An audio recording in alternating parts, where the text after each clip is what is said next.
You know that feeling when you try to memorize a long list of vocabulary words and then poof, they're gone a week later? Well, today we're doing something totally different. We're going on a little vocabulary adventure to learn 12 new English words and phrases. But here's the trick. We're going to do it through a story to make them actually stick. So if you're ready to learn in a way that feels more like an adventure and less like a chore, let's jump right into our story. Our story is broken down into 3 simple parts. First up, part 1, where we get to meet our main character, the prickly nomad. So, our story begins with this really fascinating character. He was a nomad, which means he was always wandering, always on the move, and he was also a pretty lanky guy, tall, thin, and you got the sense he never really settled in one place for very long. A nomad is basically someone without a permanent address. They make the whole world their home. That's our guy. He carried his entire life with him, from scorching deserts to deep, quiet forests. And lanky? That word just perfectly describes his build. He was very tall and thin, and maybe moved with a little bit of awkwardness, kind of like a young tree trying to find the sun. But there was a lot more to him than just how he looked. He had let's say, a very particular personality. Now, he wasn't exactly the friendliest person you could ever hope to meet. Actually, he was often pretty prickly with anyone he didn't know. And to top it all off, he was incredibly superstitious. So when we say someone is prickly, what we mean is they're easily annoyed, maybe not so welcoming. Think about trying to hug a cactus. That's pretty much what it was like for any stranger who tried to get close to our nomad. And being superstitious meant he saw signs in absolutely everything. A black cat crossing his path, a mirror breaking, finding a lucky charm. All these little things had this deep, powerful meaning for him, and he would completely change his plans based on what he thought was good or bad luck. Okay, so we've met our character. Now let's move on to part 2, where things start to get a little weird. This is where we get into an uncanny mystery. I want you to picture this.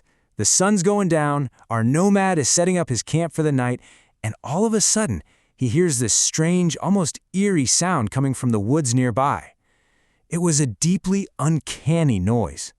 And that word, uncanny, is just perfect here. The sound wasn't just strange, it was mysterious in a really unsettling way. The kind of noise that makes the hair on the back of your neck stand up. And this uncanny sound immediately created this battle inside of him. One part of him was completely intrigued, but another, much bigger part of him was starting to get really panicky. So on the one hand, he was intrigued, like really curious. What on earth could be making that sound?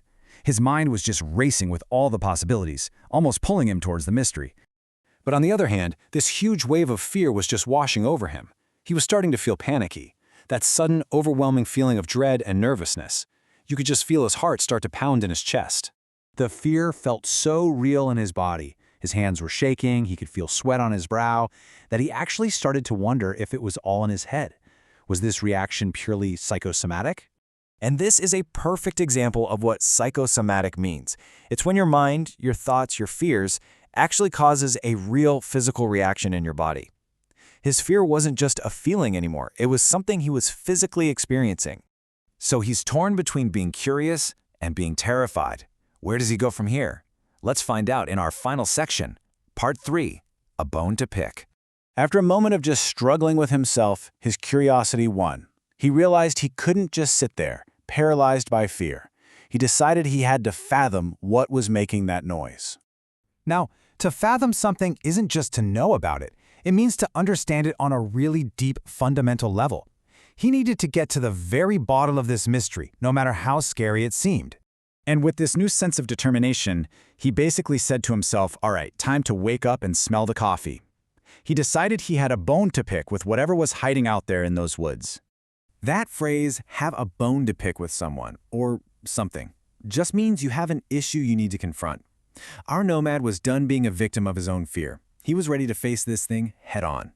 So as he's getting ready to investigate, he starts digging deep into his past experiences. He had what we like to call an elephant's memory, an incredible ability to remember things from a long, long time ago. And then it hit him. He had heard that sound before, years and years ago. It wasn't a monster. It was just a rare type of nocturnal bird. The mystery was solved. And just like that, our story comes to an end. So let's do a super quick recap of the 12 words and phrases we learned, shall we? We've got nomad, lanky, prickly, superstitious, uncanny, intrigued, panicky, psychosomatic, fathom, wake up and smell the coffee, bone to pick, and elephant's memory. So, why learn this way? Well, it's because stories give words context and emotion, and that helps them stick in your brain so much better than a random list ever could. So I'll leave you with one final question. Which word from our Nomad's little journey are you going to try to use first? Thanks for joining me on this vocabulary adventure.